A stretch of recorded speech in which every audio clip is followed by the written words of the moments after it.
Hi guys, I'm here again. I'm being consistent. I'm here every week, so I'm really excited about that. I had Jazz's NDIS meeting this morning, which is like the disability funding scheme here in Australia, and so it has to be a little bit later than usual. So yeah, I'm still consistent though. I hope. Hi William, hi Whitney, and also sorry about the lawnmower. Literally, like three of my neighbors have decided to mow their lawns this morning. So if you hear that noise, that's what that noise is. Hi Sonia, how is everyone going today? This today. I am speaking so well. I hope no one minds. I'm having an energy drink right now because I'm having that weird thing with coffee where I just don't like it. So I'm just going to have it in my cup because... What do you guys drink for caffeine?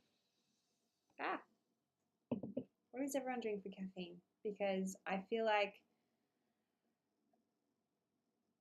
I have had this weird thing with coffee today and this week where I'm just like off it.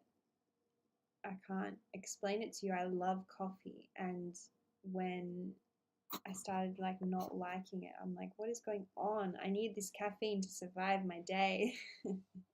What do you guys drink?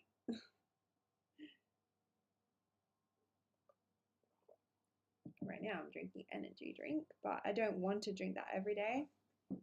So where am I going to get my caffeine kick from? Okay, I'm a little disorganized today because of that meeting this morning, but just getting the kids to bed. Oh, that's right. It's very late there. What time is it there, Whitney? Chai latte. Does that have caffeine in it? I always thought it didn't have caffeine in it. My chair is also very loud. Makes lots of noises, so bear with that. Okay, we've got our questions. Just wanted to see if there's any more questions from guys. Oh, sorry. This my phone is going off again. Oh dear. I'm gonna see if there's any questions that were asked in our stories this morning. Oh, there was. So usually I'll do a Q&A on Wednesday, but because we changed the day of our live guest for yesterday, if you guys didn't catch that, it was definitely a valuable discussion where you should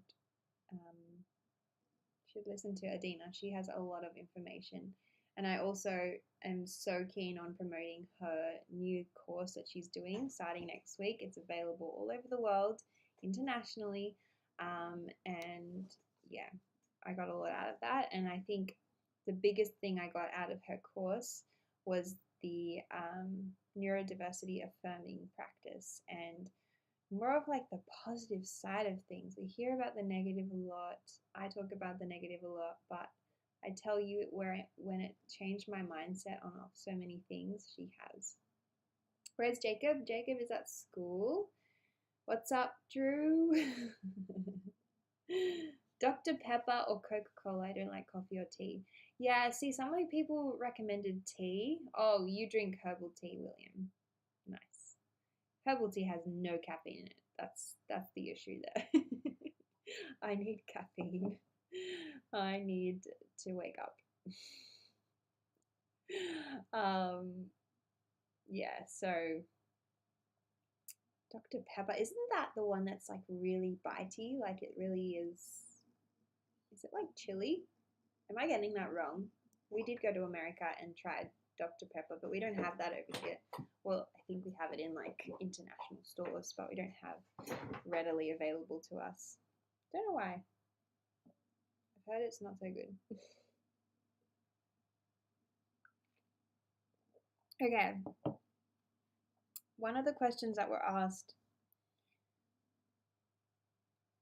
every time I go to the question, then people comment. So no caffeine here. We are in the middle of bath and bedtime. Sonia, how do you do no caffeine? I wish I was like that. I wish. I'm not sure why you keep asking that question, Hector, but I've already answered it. I get a little bit weird when people ask things about Jacob's whereabouts. So the question was from Silver Surfer, and they asked, was Jacob sick more often when he started kindergarten, preschool, and how long did that take?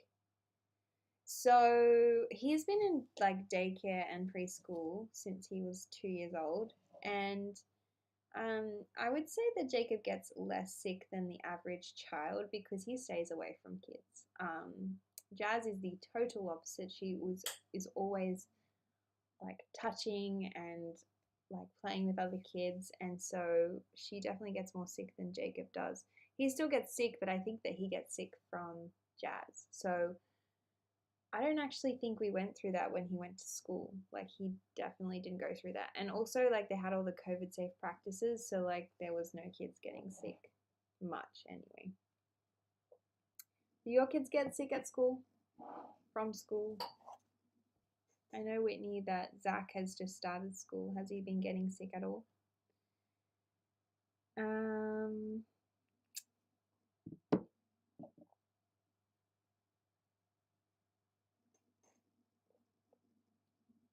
So yeah, I was going to talk about Jazz's NDIS meeting this morning and how like I'm sure like a lot of people, I'm sure actually internationally people have these funding meetings or top conversations with on the phone with people about your child's supports and their support needs. And it's interesting, going into that meeting, I was so stressed. I was like I don't know anything outside of the autism world. I don't know how it works when she doesn't have a diagnosis or anything like that. So when I went into that meeting, I was like super nervous, and she's like, "Don't worry about it. Like, just try and give me all the information that you can." And then I'm stressing about like if I've forgotten something and if I've forgotten something really important that might get her funding. And so, the last question she asked me was, uh, is there anything else you want me to know about Jazz and her support needs and anything, any concerns you have or anything like that? And I was like, this is stressful because I feel like I've forgotten so much. She said I can call her anytime today and let her know if I've forgotten something, but I'm in this moment of like, oh, I feel like I'm forgetting so much. But it was a really good meeting. Of course, those meetings are hard because you're literally talking about all of your child's deficits and only really their deficits. However, in this meeting, this lady, I don't know, like she's different from the rest because she literally asked me a really positive question. She said, what was the question? I just had a mind blank. What was the question? Oh, what? Tell me something positive about Jazz, or tell me something that makes you smile about Jazz. And I was just like, thank you for asking that question, because there's not a lot of times where you're talking to a professional about, I mean, you try to, but like obviously within the limits of time that you have with professionals, you often talk about the challenges because you want to support your child the best way that you can. But when she asked that question, I was like, oh, like that was such a breath of fresh air to talk about her strengths and her what makes Jazz Jazz, and it was just really nice. So I don't know what you guys have experienced in those types of meetings, but previous meetings, they haven't been bad, but definitely like geared towards all of the challenges that Jacob has and the supports that he needs, which is correct. We should be talking about those things, but also we should be talking about the strengths. And I actually watched the podcast, I think it's called Emsolation.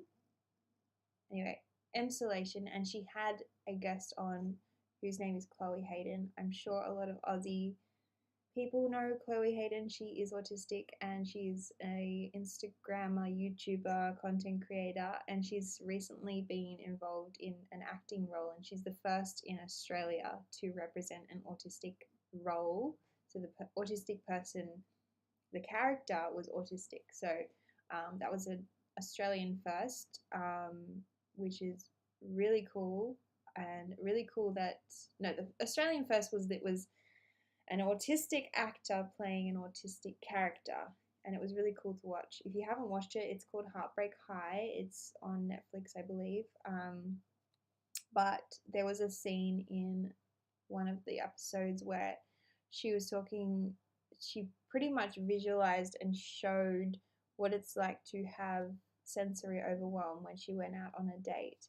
And it was so important for me to see that, and for so important for the world to see that, because that is exactly what people are trying to tell people it's like when there's too much noise, when there's too many people around, when there's experiencing sensory overwhelm. My point of talking about that was, oh yeah, Chloe was talking on the podcast about, so M is the podcast host, and she had Chloe on as a guest. So M was asking, how can I, as a parent, how can I parent you? How can I parent my autistic child? And she said the best thing that you can do is to focus on their strengths and gear everything towards their strengths. And I thought that was so cool. Obviously, we try so hard to focus on strengths, but there's a lot of the time where you're having to concentrate on the challenges because they are so prevalent in your life, in the family's life. And I think it's so important that we focus on their strengths, because that's what they're going to do in life. That's what they're going to want to do. This is with all of your children. That's what we want to for our kids, is for them to grow up and do the things they love and work in the field that they are interested in. And I think it's so cool. So yeah, that's my little rant. If you haven't watched it, definitely go watch it. He's gotten sick once. That's awesome. Not awesome that he got sick, but only once. Fingers crossed, never again. Just started school and has been sick 4 times already. Oh my goodness. The sickness. There are so many positives about Jazzy. Yeah, both of my kids have so many strengths and so many positives, and I need to talk about them more because I just do. Jazzy is a sweetheart. Thank you. She is very much a sweetheart, and so such an amazing part of our family. Does anyone have any other questions? I don't even know. So I had the list of my questions from last week, but I don't think I got through all of them, so I might go on with them if you guys don't have any other questions. Anything you guys want to talk about or get advice on, please write that in the Google chat, because we can all put our brains together and give you advice. How did we increase Jacob's talking? I don't think there's a specific way that we did this. The biggest thing that I think helped us is opening our minds to different communication methods. So the goal not being how do we increase Jacob's talking, the goal being how do we increase his communication, how do we increase our communication with him. And that really opened up doors. I'm telling everybody, so I wish I could shout it from the rooftops, that if you opened up the goal from wanting your child to speak to wanting your child to communicate, you are opening so many doors to so many doors. And I think when we opened those doors with Jacob, we started using the AAC, we started using sign, nonverbal communication, as well as verbal communication. Um, that really opened up doors for Jacob to start engaging more with us.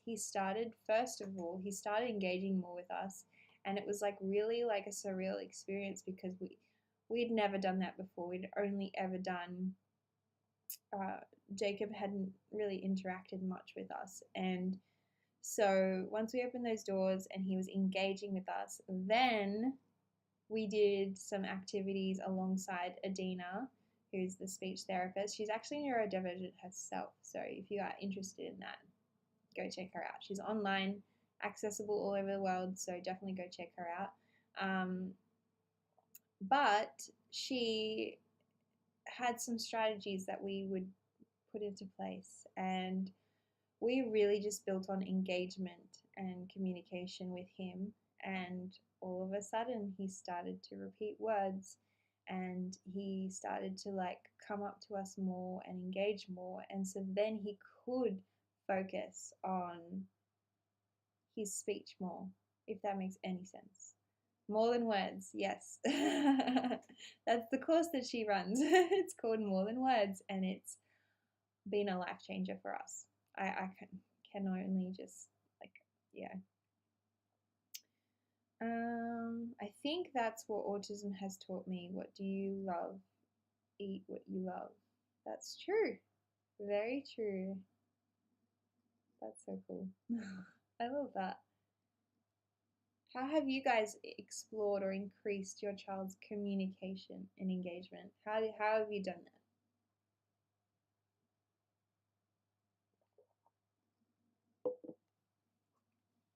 I think the biggest thing is just, I don't know, supporting your child, being with them, and just doing things in their way of doing them, and you'll find a lot more engagement and communication come out of that.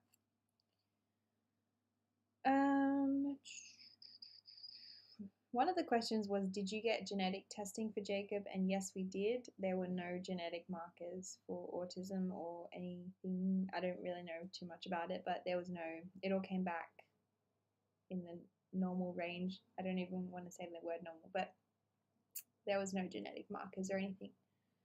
But that blood test, to get that genetic testing, oh man, that was hard. Just accepting anything is valid, AAC, just sign, gestures, yeah.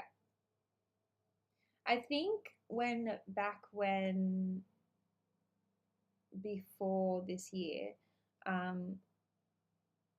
unbeknownst to me, I wasn't looking and listening in other places for communication, and that was a big jump for me, is when I was looking out for different types of communication, and it just like, it helps so much. I don't know. Jacob's slowly starting to use his AAC device again, and I always get the question, don't you think, the question comes to me like from a place of just curiosity, but a lot of people ask, do you think that Jacob using the AAC device is going to inhibit his speaking?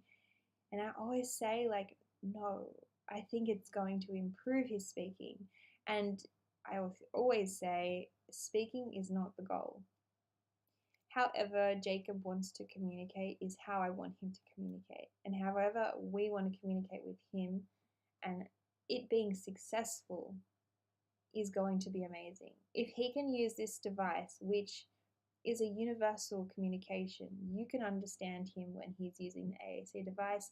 I can understand him when he's using the AAC device. Joe Blow on the street, the stranger that's on the street, can understand him when he uses his device. So I think it's important for us to start encouraging the AAC device, because it is such a universal language for a lot of people. Sign isn't so much a universal language, but it is important that if your child is wanting to use sign, then go ahead. It would just take a little bit for like strangers to talk to them, but obviously that's their preferred method of communication. But yeah, we're really trying with the AAC device, not just because, and a lot of people ask the same question of, why would you encourage the AAC now that he's talking, now that he's saying words? Jacob's speech is not functional at the moment. It's not. And his body language and using the AAC is more functional than when he uses his words. Obviously, we want him to communicate any way he wants to, but for us and for Jacob, we know that there's things there that he wants to communicate to us, but he can't.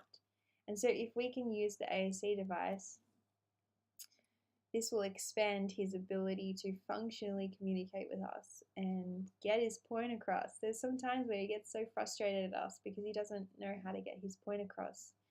And the AAC will definitely help with that. Someone asked tips on getting rid of the dummy. Do you guys have any tips? The studies show AAC helps promote language development. Yes, that's the other thing I was going to say. Thank you for reminding Whitney. Because the AAC device is the same tone, the same, so if it says, say, the word eat, says the word eat the same every single time.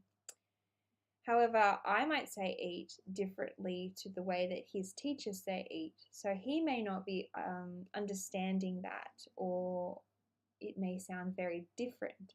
So the AAC device is the same every single time.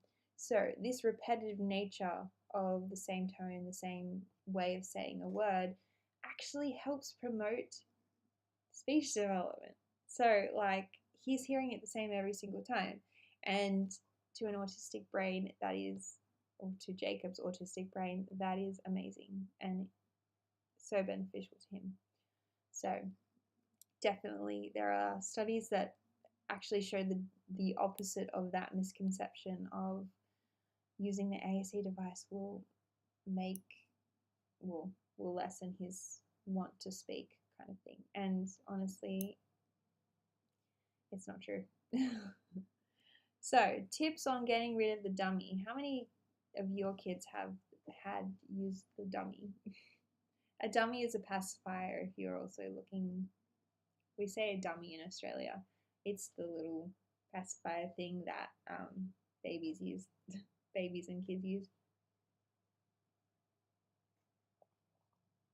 Jacob used his until he was 4. I think he was 4. I have videos on it. We did not want to take it away from him. It was his regulation tool. We knew exactly that it was his regulation tool. Whenever he was upset and we gave him his dummy, he would calm down. And I was not about to get rid of that for him. That was so like the key to him not going into a meltdown sometimes. And so I was not about to get rid of that for him unless I had a valuable replacement for that. Or he showed signs of wanting to get rid of it. I think there's so much pressure in society and from family and from friends and school maybe that you should get rid of it at a certain age. And yes, there is, science behind like the development of teeth and stuff, but really I was thinking of the pros and cons, and the pros were definitely outweighing the cons. And if he was able to regulate through meltdowns and regulate himself using this tool, but it maybe affected his teeth development a little bit, so what? Like, it's really helping him. So when he was 4, he actually would use like 3 dummies. So he'd hold one and he'd have one in his mouth and he'd hold 2 in one in each hand at most times. there was a stage in time where he stopped using the one in his mouth and would only hold them or have it close by and only use it a little bit and then put it away. And then it developed into him just having it on him. Like he didn't have to have it in his mouth and he was just holding it. And so at this time, this is when I noticed that he was using it less and less. And so I was like, I'm going to jump on this opportunity, not because I want to get rid of it for him, but I noticed that he wasn't using it anymore for like his mouth. He was still using it a little bit, not too much. But I just wanted to see as like a trial. I just took it away from him without him noticing. And he didn't really seem fazed by it at all. And so I took it away for a couple of hours. I took it away for a day. And then I just didn't give it back to him. And he was fine. Zach stopped using it as much, so we took advantage of that and just used it for sleep. Eventually, he didn't need it anymore. Yeah, I think that you need to go by your child's pace, and it's a lot easier when you do it like that. I can tell you now. There was a point in time that if I took his dummy away from him, it would be the end of the world, and that's not okay for me to do to my child, I don't think.